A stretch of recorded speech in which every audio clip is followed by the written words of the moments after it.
Tools I didn't get to talk to about on Saturday. I was kind of in a hurry and we didn't get through all of them like I wanted to. Anyway, I had a question on the crankcase on a couple of steels. One was an 031, one was I believe it was a 66. And if you're going to split those cases, yes, you do need to heat the cases. The heat gun works the best. I think I showed you a picture of that. It looks like your wife's hair dryer on steroids. I mean, gets real hot. You do need a temperature way to check it, one of those little guns, which I've showed you before. And you know, anywhere from 200 to 250 is pretty safe Fahrenheit to heat the cases up. All the screws out. This is the really great tool, and it does work on a lot of your chainsaws, STIHL and HUSQVARNA. They're not that expensive. It's $100 or less. You'll have to get it through one of your HUSQVARNA dealers. That's the best way to get that. John's Red dealers. Anyway, let's take a look at here.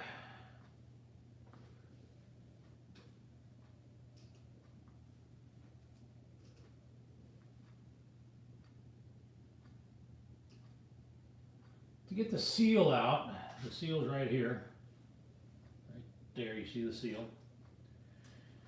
You know, you really got to be careful. I think we talked about that. You can use they make a special puller, STIHL does for theirs, and HUSQVARNA makes one. They're different. HUSQVARNA's kind of screws in like a corkscrew, similar, but it's not. Threads in, it's got you're able to tighten it up and pull it out gently without damaging the surfaces. That's what you're worried about, is damaging not so much the surfaces of the seal, but the surfaces of the crankcase.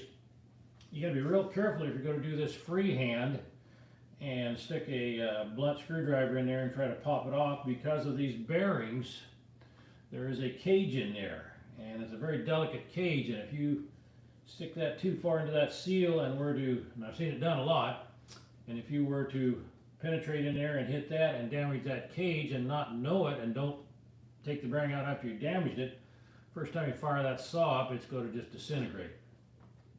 So be aware, the puller works the best. Be very gentle if you're trying to take that seal out. You can heat the cases as if you're going to do the bearings, but you can also heat the cases for taking the seals out. That does help to loosen them up.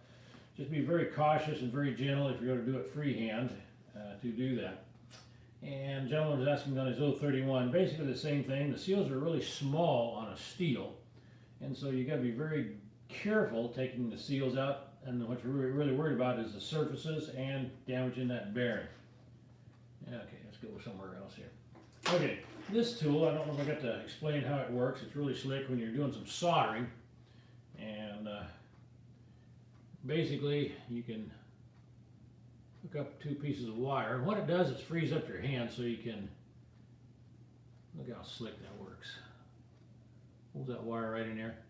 Then you can mount this in your vise. You're free, your hands are free. You can take your solder gun, heat that up, put some shrink tube around it. A lot of times you're not able, on your old vintage saws, you're not able to find these wires, and your wire will be deteriorated. You can skin them back like that. Skin it back to where you got wire showing. Put it right in there like that, and look at that. You can turn it, get it to where it's tight.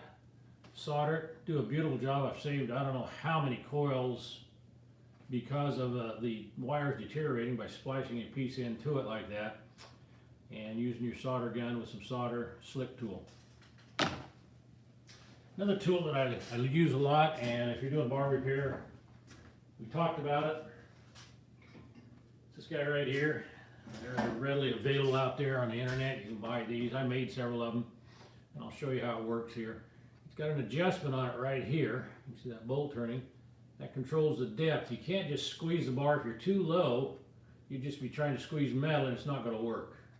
And so you can adjust it to where you're just squeezing on the rails where the chain rides, and you're able to put pressure on it. It takes practice. I always tell the technicians, get you an old bar, several bars, and practice on that. And you can actually get it to where you don't have to re-groove it if you just pay attention. Let me show you how it works. Set it on your bar there, like that, tighten it up, and then you just pull slowly. Do it several times, you pull the full length of it, works slick, looks real nice. Couple of things here, other things I want to go over real quick. Let's go back. Oh, I didn't have some very good pictures of some of these saws. Sorry about that, guys. I apologize for that, but let me just show you some of these saws. They were just great that the guys sent me. Look how nice that is. That's never been started. Never. Isn't that a beautiful saw? Beautiful. Love it. Thanks for sending that in again. Now look at that chain. That chain, they use a special sharpener built into the saw, and it just took the edge off the top of the tooth. You see how the tooth is sloped there. Let me get that a little bigger so you can see it here.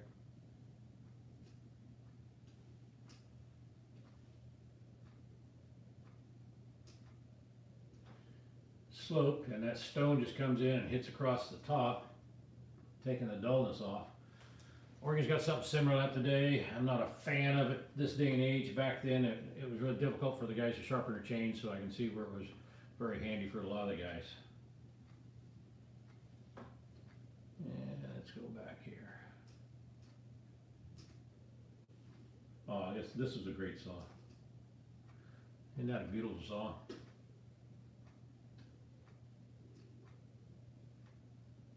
Look at that. Isn't that beautiful? I love it. Very popular for a few years, and then of course HUSQVARNA bought them out and shut them down. That's the way it goes with a lot of these chainsaw manufacturers. Oh yeah, this nice collection of McCullochs there.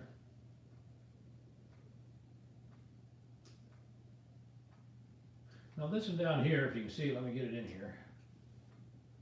I've worked on these before, and that was one of the first electric start McCulloch chainsaws of any chainsaw, electric start. It's Mac 1010E. Had a battery pack here, and you trip this, you push the red button. Let's get a little larger here. You push that button down. Not only did it energize the batteries to start, it also pushed a decompression valve, making it easier to spin that engine over. And it would start, and of course the battery was dead, then of course you could pull on the handle. Didn't work too well. The batteries had issues, and this is back probably in the, well, you can look it up, probably in the late 60s, in that, somewhere in that zone.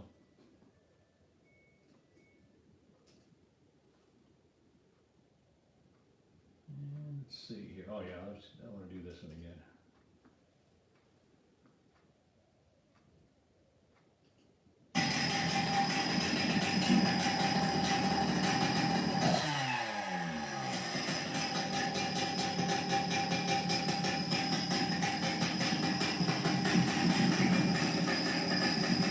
I can almost smell that exhaust, can you guys?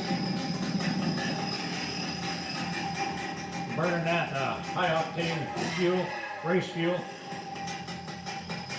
Awesome. And of course we looked at the home lights there. They were beautiful. I always liked the colors, the schemes they had. And this is a really popular saw. Home Light EZ, great saw. Guy sent me his cards he collected. I didn't get a very good shot of them this last weekend, but see if this does any justice to it. Hang on a second here. It's pretty cool cards he has. He collects these cards, the old manufacturers, Sabre, some of the old chainsaws, Blue Jet Corporation, HUSQVARNA. Great collection there. I had a question on the Oilers, on the couple things on the Oilers. This one on the Home Light 550. I got to tell you, Oiler never worked great when they were brand new. Back when I was working on them, it works off the crankcase pressure vacuum, and they had a lot of issues. That's why they had the manual oiler also on that. And usually the manual oiler worked good unless the hoses would get an air leak. And then they didn't work very well. But what you got here, let me get this in here. You had a diaphragm with a plunger on it that worked the pump, which was consisted of a little ball bearing, a small ball bearing with a spring behind it. in this little oiler assembly here. A little dirt get underneath that ball bearing, and of course it would not work. It was very common. And so clean it out. You could actually blow a little bit of air in here and kind of blow it around there. Diaphragms got stiff, didn't work well. There was a passage here that would deteriorate a hose. And then on the back side of this, if you had one apart, they had a real paper thin membrane type of tin foil, because they sealed these, didn't have a head gasket, they sealed them with silicone, and it had to have a passage. And there was leakage there, had some air leakage and stuff. Like I said, it was, did a lot of work on those oilers, had a lot of issues, but there's just some ideas on what to look for on those oilers. And of course the pickup's always plugging up in the oil reservoirs. That's the first place I would start if I had oiler troubles. And let's see here. Oh, yeah, here you go. And I'd also,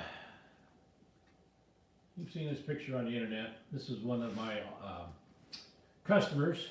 And what I've got here is what I've done. I've signed these, some of these, and if you guys, I got a limited edition of them. If you'd like one of these I can electronically send it to you. It's West Coast Muscle Saws collection. I've signed it down there. I can shoot that to you. You can blow it up, do whatever you want with it. Give you permission to use it. It's kind of a neat to hang in your collection. And let's see here.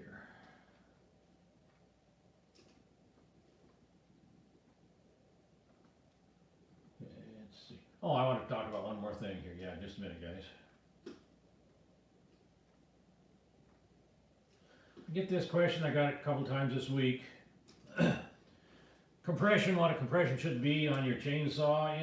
You can't really go by that. There's a general rule. You should be above 100 PSI.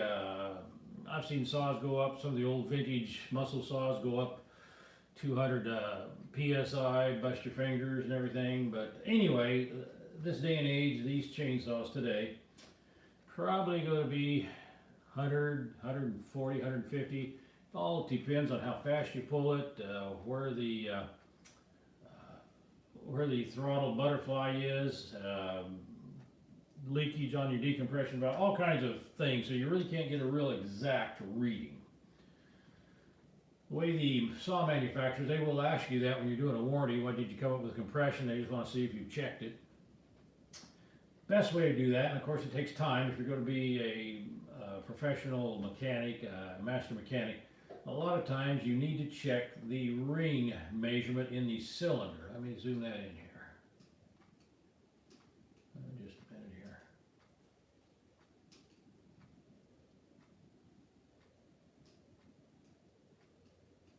Hang on, guys, we're gonna get this thing working here. You want to slide the ring down there by pushing the ring off of the piston down there, using the piston as a guide, shove it down the cylinder, and then measure with a gauge. And there are different readings you need to go by to see if there is actually a lot of wear in that, and that is one of the best ways to do it. And let's see here, looks like we're locked up. Computer's acting up. Let me get out of here and go back to it. Hang on, it'll do it. Hang on here.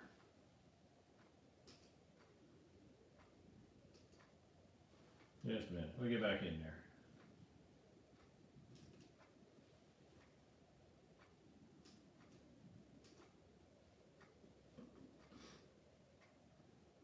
Yeah, it's going to act up. We got a problem with it.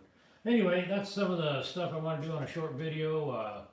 If you'd like to get your hands on one of those signed West Coast Muscle Saws, picture of one of my customers with racing saws in the 50s, just email me, sawking@hotmail.com, or you can text me too.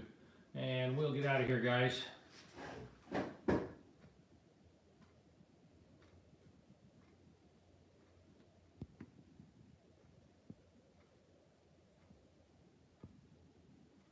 Hey, how you doing there? You're from Alaska. How's things up there? A little snow up there?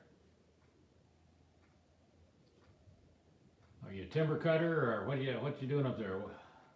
Hey Tom, how's it going?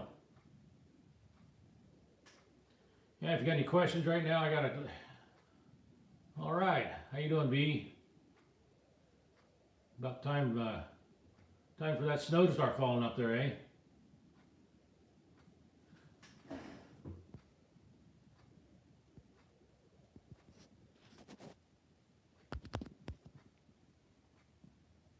Well, guys, we're going to try to shut her down here. If you got any questions, you know how to get hold of the chainsaw guy. 2.5 already, 2.5 feet? Just kidding. No, that's a lot. That's a lot of it.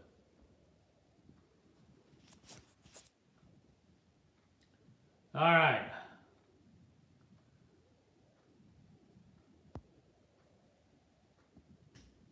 Guys, we're going to wind her down. Have a good evening.